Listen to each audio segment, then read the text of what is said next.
ఈ రోజు నేను గర్వంగా చెప్పగలుగుతాను. దశాబ్దాలకు ఏదైతే ఇంటి పట్టాలు అంటే ఎంక్రోచ్మెంట్ రెగ్యులరైజ్ చేయాలి, నిన్న మొదటి పట్టా ఇప్పటంలో జనరేట్ అయింది.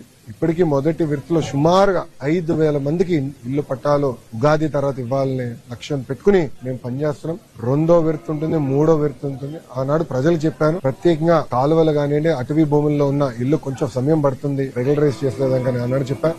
అంతేకాకుండా ఈ ఇల్లు పట్టాలు ఇచ్చేదానికి రీటైనింగ్ వాల్ కట్టాలనేది ప్రజలు మహానాడు ప్రాంతంలో వెళ్ళినప్పుడు కోరారు. దానికి నిధులు కేటాయించాం, డిజైన్లు అవుతున్నాయి. ఇప్పుడు దానిపైన రోడ్ కూడా వేద్దాం, అంటే 4 లైన్ రోడ్ వేస్తే ట్రాఫిక్ చాలా ఈజీ అవుట్ అవుతున్న లక్ష్యంతో మొత్తం డిజైన్ చేస్తున్నాం. దీంతో పాటు ఏదైతే ఆనాడు నేను చెప్పాను, పార్కుల అభివృద్ధి కానివ్వండి, చెరువుల అభివృద్ధి కానివ్వండి, శ్మశానాల అభివృద్ధి కానివ్వండి, కమ్యూనిటీ భవనాలు, రైతు బజార్లు, ఇంకో పక్కన social welfare hostel, BC welfare hostel, ప్రభుత్వ పాఠశాలలు, ఇట్లా దాదాపు మీరు చూస్తే 100 అభివృద్ధి కార్యక్రమాలకి కూటమి ప్రభుత్వం శ్రీకారం చుట్టింది. అన్ని డిజైన్లు అయిపోయినాయి. టెండర్